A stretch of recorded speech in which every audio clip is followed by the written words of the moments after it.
Welcome to Bible Fiber, where we are encountering the textures and shades of the prophetic tapestry in a year-long study of the 12 minor prophets. I'm Shelley Neese, president of the Jerusalem Connection, a Christian organization devoted to sharing the story of the people of Israel, both ancient and modern. This week we are studying Zechariah 6. Zechariah 6 provides the 8th vision in the sequence. The final vision concludes with what biblical scholars call a prophetic sign act, a real-life action on the part of the prophet that symbolizes a divine revelation. Chapter 6 upholds the major theme of all Zechariah's visions, the restoration of Judah and construction of the temple. The vision opens with the prophet looking up and seeing 4 chariots coming out from between 2 mountains of bronze. Colored horses, red, black, white, and dappled, pull the chariots. Zechariah asks the messenger for the meaning of the horses. The messenger explains that the chariots are the 4 winds of heaven going out from the presence of the Lord. The elements of commonality between Vision 8 and Vision 1 signal to the reader that the last vision is the bookend to the first. Zechariah's last vision is wrapping up what the first vision started. The first vision has 4 horses of 4 different colors ridden by 4 horsemen.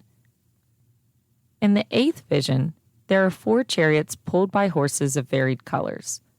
In the first vision, the horses are standing among the myrtle trees. In the last vision, horse-drawn chariots appear from between bronze mountains. In both visions, the teams of horses and their envoys are doing the work of Yahweh by patrolling the earth. The horsemen in the first vision are tasked with a reconnaissance mission before any warfare. By the last vision, the appearance of horse-drawn chariots, instruments of warfare in antiquity, signals the commencement of a military campaign. The angelic messenger does not explain the meaning of the bronze mountains. If the 2 Jerusalem mountains were not metallic, they would likely be identified as Mount Zion and the Mount of Olives. But bronze mountains are not an earthly occurrence. The prophet is pointing to the abode of heaven. Perhaps the mountains are bronze to signal a parallel to God's earthly dwelling. 2 bronze pillars, named Jachin and Boaz, beautified the entrance to Solomon's temple. Many times in Zechariah's visions, symbols are embedded in symbols.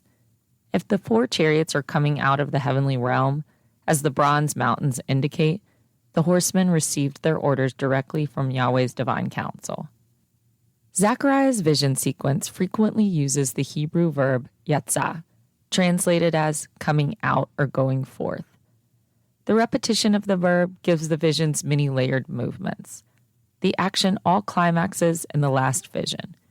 Zechariah repeats yatzah 6 times in reference to the chariots.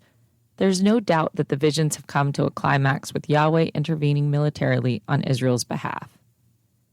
When the angelic messenger connects the chariots with the 4 winds, he is emphasizing the global dominion of Yahweh.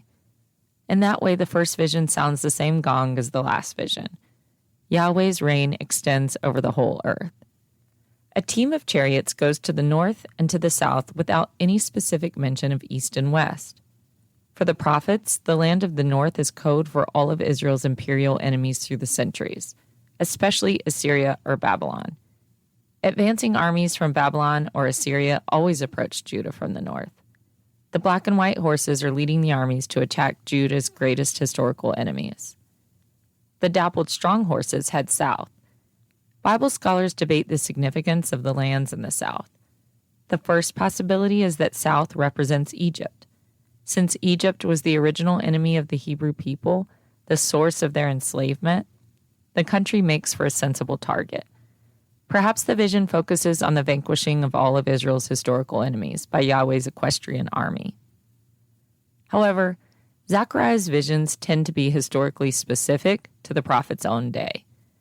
Zechariah was ministering during the Persian period, a 200-year interval in Israel's history, when Judah was a province in the Persian Empire. During this time, Egypt was not a threat to the Judean province. That is why we don't see many references to Egypt in the post-exilic prophets. The other possibility is that Zechariah has the trauma of his post-exilic audience in mind. The lands of the north and south could be referencing the 2 lands of their captivity. After the Babylonian destruction of Jerusalem, the largest communities of exiles were either transported to Babylon or fled to Egypt. Sending the chariots in the direction of the exilic communities connects the vision to the coming restoration of Judah. The eighth vision concludes with the presumption of military victory. The messenger declares that the chariots in the north country have set Yahweh's spirit at rest. Another way to translate the passage is that the chariots have appeased God's wrath. In the first vision of the horsemen, Yahweh declared that the carefree nations would pay for destroying Jerusalem. While God had been only a little angry at Judah, Babylon made the disaster worse. In other words, the empire went beyond their mandate in punishing Judah. As a result, the prophets, psalmist, and chronicler all anticipated Yahweh's retaliation on Babylon. Though Zechariah's visions carry on the Babylonian theme, at the time of Zechariah's ministry, Babylon was no longer an imperial power. That honor had passed to the Persian Empire.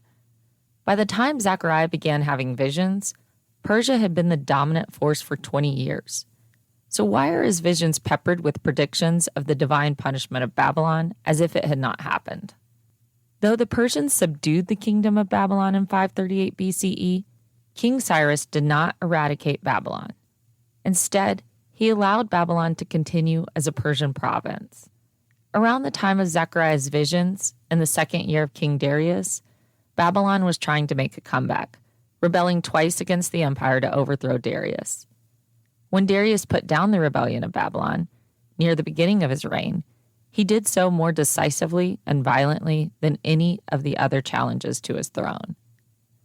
Putting the vision in its immediate historical context, Zechariah's portrayal of the chariots bringing peace to the north is most likely his declaration that Yahweh is the source behind Darius's final victory over Babylon.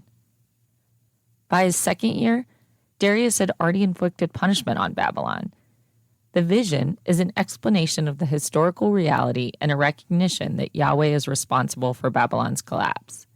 The Persian army, like the 4 chariots, were doing Yahweh's bidding, even if they didn't realize it. The prophets interpret every historical event as an act of God. The prophet Isaiah attributed King Cyrus's initial overthrow of Babylon to the hand of Yahweh.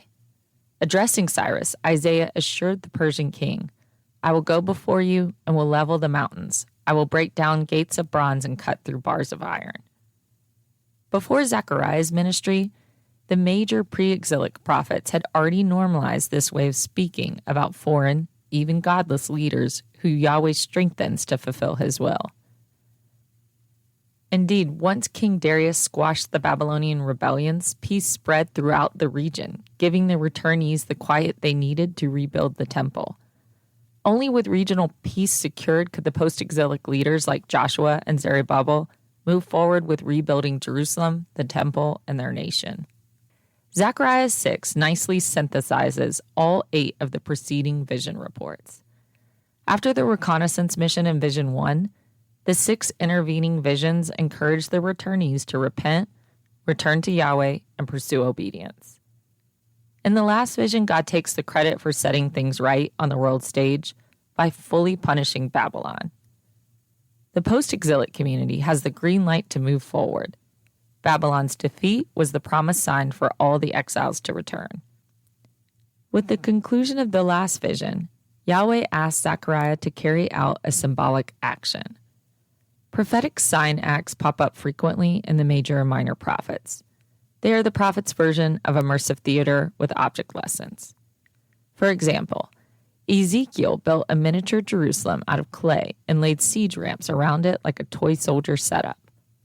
Isaiah preached naked for several years, and Hosea had to marry a woman with a reputation for cheating. Zechariah's sign act is to visit 3 exiles who have recently returned from Babylon: Heldiah, Tobijah, and Jedaiah. The return of the 3 exiles, none of them who are known historically, foreshadow the return of all those who are far off. The exiles arrived with silver and gold offerings, most likely the result of a collection taken up from the Jewish diaspora in Babylon. The book of Ezra gives several accounts of donations coming in from Persia to the Jewish temple. In some cases, those donations came from the Persian treasuries. In other cases, it was Jewish exiles sending free will offerings for the temple. Either way, the temple priests were accountable for guarding and inventorying all the donations.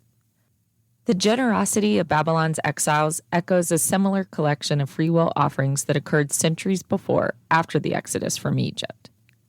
When Moses commissioned the tabernacle, he held a public collection for precious materials. The former slaves gave spontaneously and generously to the point that Moses had to call off the donation drive because he had a surplus. Perhaps Zechariah hopes that once again, God will move the hearts of the people so Zerubbabel's temple has a similar outcome. Zechariah goes with the men to the home of Josiah. Josiah, perhaps a goldsmith, obediently fashions 2 crowns out of the gold and silver. Perhaps by now you've noticed a pattern in Zechariah's 8 vision reports. Almost every vision concludes with real-life endorsements of Israel's leaders, Joshua and Zerubbabel. Zechariah takes the newly constructed crown and places it on Joshua's head. Joshua is a priest, not the king. Priests wear turbans, like in the vision of the priestly roping ritual in Zechariah 3, not crowns. In the traditions of Israel, the line of David and the line of Levi have distinct roles. At no point in Israel's history did God approve of the merging of priest and king. The crowning of Joshua conveys a message, but the message leaves more questions than answers. The crowning of Joshua is difficult to interpret, partly because of the oddity of the act and partly because of the awkwardness of the sentence structure in Hebrew. Is God coronating Joshua, giving him the authority of both priest and king? Zerubbabel, the only legitimate heir to the throne, is nowhere around. Zechariah addresses Joshua about the branch and does not seem to be addressing Joshua as the branch. In previous visions, the branch was associated with Zerubbabel, the branch being a term familiar from the prophet Jeremiah and Isaiah. It's mostly used in connection to a restored Davidic king. Joshua descended from the line of Levi. His grandfather was Sariah, the high priest taken prisoner at the time of Jerusalem's capture. Zerubbabel, on the other hand, was a descendant of King Jehoiakim, exiled in 597 BCE. According to Judah's traditions, Jehoiakim's line was the only hope for a royal throne. My understanding from the vision is that Zechariah is expressing a messianic hope, rather than an immediate reality.